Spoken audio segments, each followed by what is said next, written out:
এখন আপনি বলেন 1 নম্বরে কে জিতল? কথা কয় না, 1 নম্বরে কে জিতল? ও খাদিজা, 2 নম্বর প্রশ্ন হলো আপনার নাকের চেহারা, আপনার মুখের চেহারা, আপনার গায়ের রং, এটা দুনিয়ার কত পুরুষ বলতে পারে? আপনি কি তার হিসাব জানেন?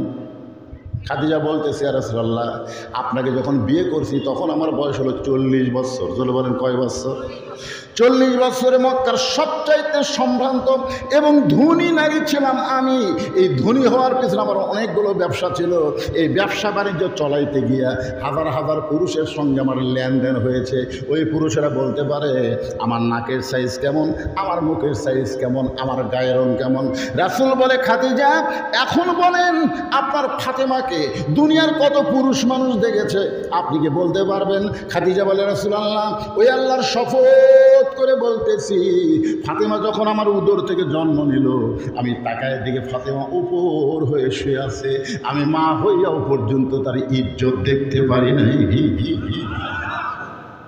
আল্লাহ রাসূল বলে, খাদিজা জন্মের সময় ফাতেমাকে তুমি পর্দা অবস্থায় জন্ম নেওয়া দেখছো, তুমি জানো এই ফাতেমা দুনিয়া থেকে কেমনি বিদায় নিবে? খাদিজা বলে, হুজুর আমি তো জানতে পারি না, কারণ ফাতেমা হলো আমার সন্তান, আমি হলাম তার মা, ওর মৃত্যু তো আমি দেখতে পারবো না। আল্লাহ নবী বললেন, তাহলে শোনো, আমার ফাতেমা শুধু পর্দার মধ্যেই জন্ম নেয় নাই, আমার ফাতেমা শুধু পর্দার মধ্যেই বড় হবে না, আমার ফাতেমা পর্দার ভিতরে দুনিয়া থেকে বিদায় নিবে, পর্দার ভিতরে। গভীর রাত্রে হযরত আলীকে ফাতেমা বুকের মধ্যে নিয়ে বলে, স্বামী গো, স্বামী, আল্লাহ আমার দোয়া কবুল করছে। আলী বলতেছে, আলহামদুলিল্লাহ, দোয়া কবুল করলে খুশি হওয়া লাগবে, মন ভার কেন? ফাতেমা বলে, স্বামী কোন দোয়া আল্লাহ কবুল করছে আপনি শুনবেন না? বলে, কি দোয়া? বলে, আল্লাহ তাআলা আমাকে পর্দার মধ্যে মৃত্যু দিবে। আলী বলতেছে, আলহামদুলিল্লাহ, আলহামদুলিল্লাহ। সেই হাসি, যে মেয়েটা সারা জীবন পর্দা করছে তার মৃত্যু তো পর্দার মধ্যে হবে রে। বাংলাদেশের মেয়েরা পর্দা করে না, মরার পরে 5 কাপড় দিয়ে তাদের পর্দা শুরু হয়। জোরে কোনো কথা ঠিক কিনা? খাটনির উপর আবার চাদর দিয়ে থসে। ফেরেশতারা বলতেছে, আল্লাহ এই মেয়ে যখন জেতায় ছিল গোটা এটা কি মরিচ, বৃদ্ধ মরিচ ঘোরাফেরা করছে, মরার পরে 5 কাপড়, তার উপর চাদর খেন। আল্লাহ কই, দেশের নাম বাংলাদেশ রে, ওই দেশের মেয়েরা বাঁচতে পর্দা করে না রে, মরার পরে করে রে। আপনারা বলেন তো, মরার পরে পর্দা করে কোনো লাভ আছে? আলী বলতেছেন, ফাতেমা সারা জীবন পর্দা করলে পর্দার মধ্যেই তোমার মৃত্যু হবে, তাহলে তো খুশি হওয়ার কথা। ফাতেমা বলে, স্বামী গো, কবে মৃত্যু হবে এইটাকে আপনি শুনবেন না? আলী বলে, ফাতেমা কারো মৃত্যুর খবর কেউ জানে? ফাতেমা বলতেছে, আল্লাহ পাক আমাকে জানাইছে আজকে গভীর রাত্রে ফাতেমার মৃত্যু হবে।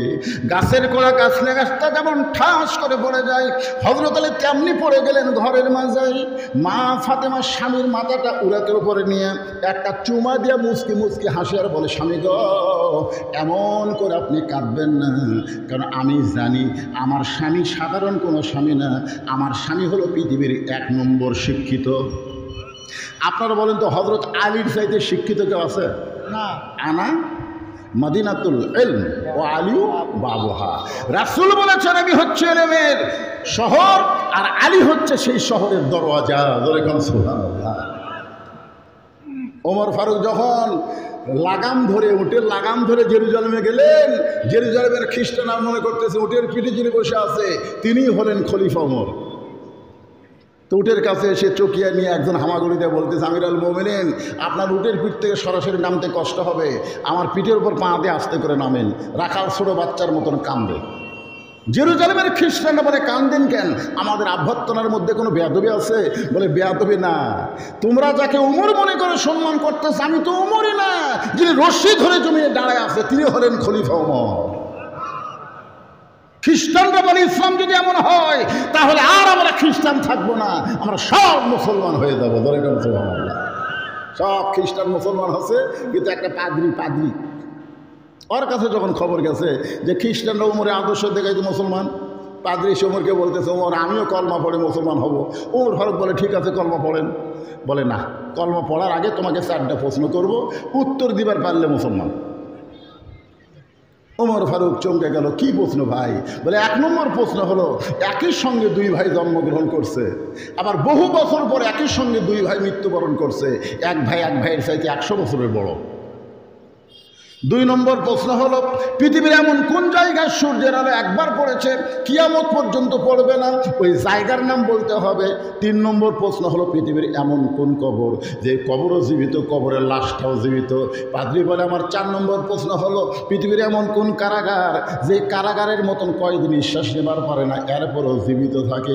উমর ফারুক চোখের পানি নিয়ে বললেন, এই প্রশ্ন জীবনে শুনি নাই, এরকম প্রশ্ন জীবনে শুনিনি, উত্তর দেবো কেমনে? পাদ্রী আর মুসলমান হলো না। উমর ফারুক যখন জেরুজালেম থেকে মদিনাতে আসলেন, আলীর সঙ্গে দেখা। আলী বললেন, কে ভাই মন ভার কেন? জেরুজালেমের খবর কি? বলে, হাজার হাজার খ্রিস্টান মুসলমান হয়েছে। আলহামদুলিল্লাহ, খুশি হন। ওমর ফারুক বললেন, একটা পাদ্রী আমাকে 4টা প্রশ্ন করলো, উত্তর দিবার পারলেই মুসলমান হতো, কিন্তু আমি তো উত্তর দিবার পারি নাই। আলী বললেন, কি প্রশ্ন? বলে, 1 নম্বর প্রশ্ন হলো, পৃথিবীতে এমন কোন ভাই, যমজ ভাই একসঙ্গে জন্মেছে, বহু বছর পরে একসঙ্গে 2 ভাই মরছে, কিন্তু এক ভাইয়ের চাইতে এক ভাইয়ের 100 বছরের বড়, এই 2 ভাইয়ের নাম কি?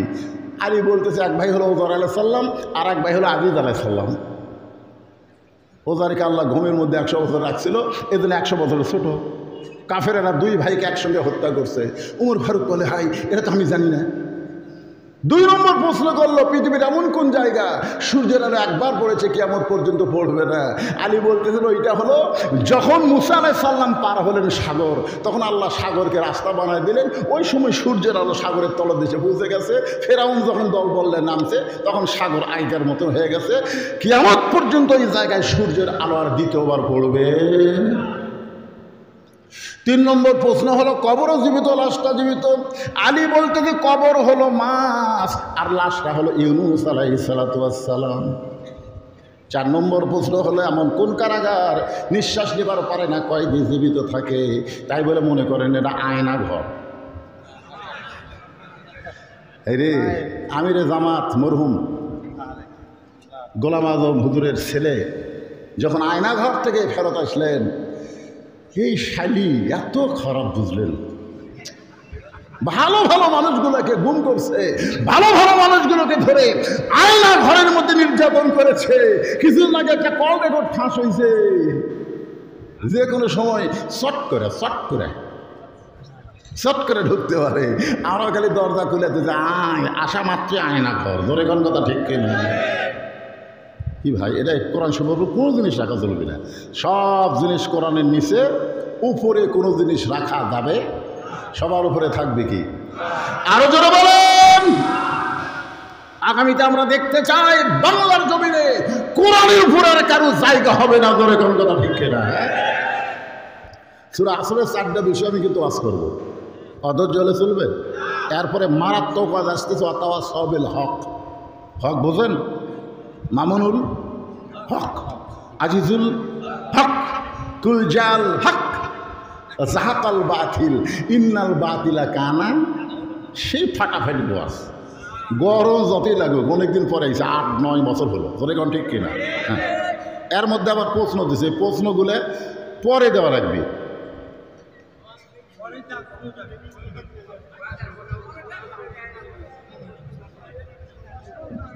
আচ্ছা, টোপলা নিয়ে মসজিদে থাকে এবং নাম দেয় তাবলিগ, এটা করা জায়েজ কিনা? জোহরের নামাজ আদায় করে সবাই চলে গেছে, ওরা 3 জন 4 ফ্যান দিয়ে গল্প করতেছে। 3 জন কয় ফ্যান? 2 কান্দে 2 ফেরেশতা বলতেছে, আল্লাহ, সবাই নামাজ পড়ে বাড়িতে গেল, এরা 3 জন যে গল্প করতেছে, মাথার উপর 4 ফ্যান ঘুরতেছে, এর কি রেজাল্ট কি? আল্লাহ বলতেছে, এর কি রেজাল্ট হলো ওই 4টা ফ্যান যে ঘুরিছে, এই ঘোরার যে কারেন্টের বিল হচ্ছে, এই কারেন্টের বিল এই 3 শয়তান শোধ না করা পর্যন্ত এরা জান্নাতে যাওয়ার পারবি না। মসজিদ তোর বাপের ঘর না, ইচ্ছা মতো গল্প করবি। তোর কোন কথা ঠিক কিনা? তোর বাপের ঘর অ্যাঙ্গেলে মেরে দিছি, যা বলেন বলছে।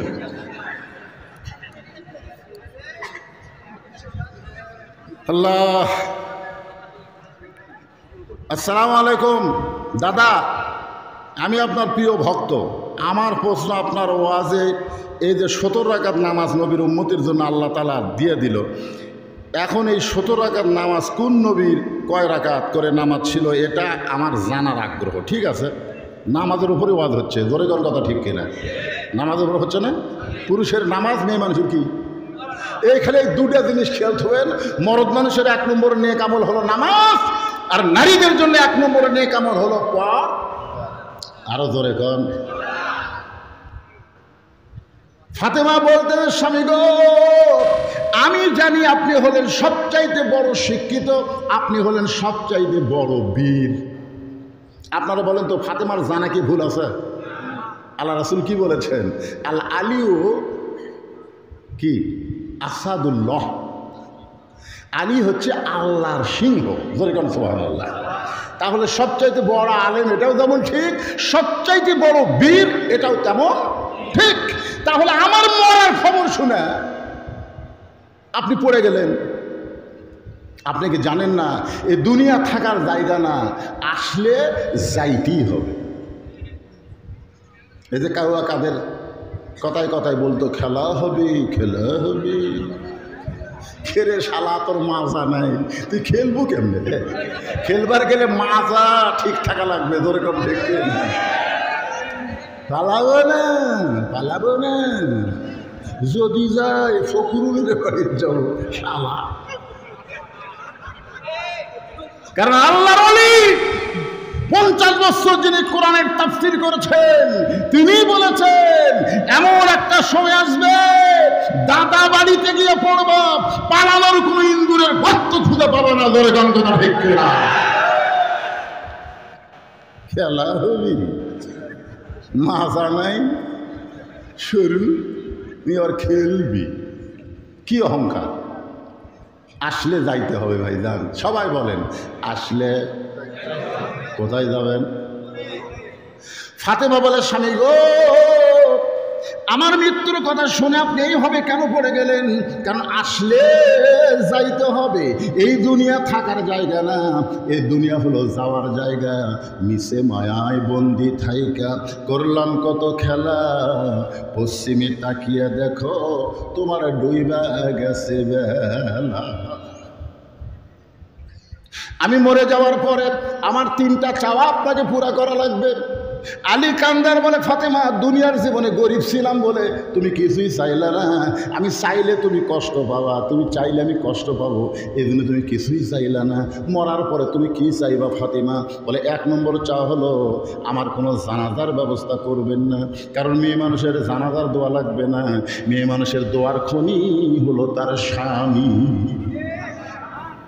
লক্ষ লক্ষ মানুষ যদি জানাজায় কয় ফাতেমা ভালো, আর আপনি যদি কোন ভালো না, ওই লক্ষ মানুষের ভালো বলাতে ফাতেমার 1 তিল পরিমাণ লাভ হবে না। আর দুনিয়ার তামাম মানুষ যদি বলে ফাতেমা খারাপ, আর আপনি যদি বলেন আমার বউ ফাতেমা ভালো, এক স্বামীর সার্টিফিকেটে বইয়ের জান্নাত হয়ে গেল। আমার 2 নম্বর চাওয়া হলো আমার লাশটা খাটনিতে তুলবেন না। কারণ খাটনি কান্দে নিতে 4 জন পুরুষ মানুষ লাগবে। আমি হিসাব করে দেখলাম এই মুহূর্তে 4 জন পুরুষ নাই। আমার বাবা যদি থাকতো তাহলে মরা মেয়ের লাশের খাটনি বাবা কান্দে নিবার পারত। আমার হাসান হোসেন যদি বড় হইতো, মায়ের লাশের খাটনি কান্দে নিবার পারত। ওগো স্বামী, আমার হাসান হোসেন এত ছোট, আর 6 মাস আগে বাবা দুনিয়া থেকে চলে গেছে। আপনি শুধু আমার লাশটা কান্দে করে নিয়ে জান্নাতুল বাকি সবুজ রঙের একটা বাতি জ্বলতেছে, ওই বাতি বরাবর আমাকে দাফন করবেন। আমার কবরের খবর যেন দুনিয়ার কেউ না জানে, এই জন্য রাতের বেলায় আপনি ফাতেমাকে দাফন করবেন। গভীর রাতে হযরত আলী ফাতেমাকে দাফন করার পরে আল্লাহকে বলতেছে, আল্লাহ, আমার বিবি ফাতেমা হলো পর্দানিশী, তুমি তাকে কবুল করে নাও। এই দোয়া করার পরে তাকায় দেখে সামনে কয়েকটা পুরাতন কবর দেখা যায়। এই মাত্র ফাতেমার কবর দিল, সেই নতুন কবর আর আলীর সামনে নেই। গোটা জান্নাতুল বাকি দৌড়ায় বলে ফাতেমার কবর, ফাতেমার কবর। কে যেন ডাক দেবেন, আলী রে, ফাতেমা হলো পর্দানিশী, আমি আল্লাহ জোহরা ডিগ্রি দিয়ে তার কবরটাকেও পর্দা করে দিয়েছি। আমার মায়েরা যারা পর্দার অন্তরালে বসে আছেন, এই যে ওয়াদ আপনাদের শোনালাম, 1 নম্বর নেক আমল হলো পর্দা। আর মরদ মানুষের 1 নম্বর নেক আমল কি? নামাজ। এটা মনে রাখবেন। নামাজ যদি না থাকে লা সালাত লা দীনা, যার নামাজ নেই তার ধর্মই নেই। এখন এশার নামাজ কারা কারা পড়ছেন আমি জানি না, কিন্তু এই নামাজের ওয়াজ শোনার পরে ফজরের নামাজ কারা কারা পড়বেন না তারা একটু হাত তোলেন। না না না, আমি কিন্তু বলছি যারা পড়বেন না তারা হাত তোলেন। তার মানে বোঝা গেল হাজার হাজার মানুষের মধ্যে কেউ হাত তোলেনি, সবাই ফজরের নামাজ পড়বে ইনশাআল্লাহ। এখন 3 নম্বর আলোচনা, ওয়াতাওয়াসাউ বিল হক। মনোযোগ দিয়ে শুনবেন, হক কথা। যেরকম কি কথা, আরো জোরে বলেন। অনেক লম্বা সময় আমরা হক কথা বলিনি। দোয়া করবার যে বলছি, রব্বানা আতিনা ফিদ দুনিয়া হাসিনা ওয়া ফিল আখিরাতি হাসানা। কারণ হাসানার জায়গার ভয়ের ঠালায় আমরা হাসি না করছি। যেরকম কথা ঠিক কিনা? হক কথা তো দূরের কথা, ওয়াজ করবার আসলে আগেই একজন নেতা কানে কানে বলতে, হুজুর এটা কিন্তু উমুকের এলাকা, এটা উমুকের এলাকা। একজনের নাম ধরে বলতো তারই এলাকা, সিরাজগঞ্জ এলাকায় এই নাসিমের এলাকা, ওটার দিকে পাবনা এলাকায় টুকুর এলাকা। কিন্তু সব এলাকা তোরাই যদি ভাগ করে নিস, আল্লাহটা দেখবার গেলে 2 মিনিট হাঁটা লাগবে হুজুর, 2 মিনিট হাঁটা লাগবে। তো সজাই মসজিদের সামনে গিয়ে বলতে যে, হুজুর আমাদের গ্রামে আল্লাহর কিছুই ছিল না হুজুর, কিন্তু আমার চাচা দয়া করে আল্লাহকে 10 শতক দান করছে, আর আমরা টাকা দিয়ে আল্লাহ ঘর বেড়া দিছি। ফেরেশতাকে আল্লাহ দেশের নাম কি?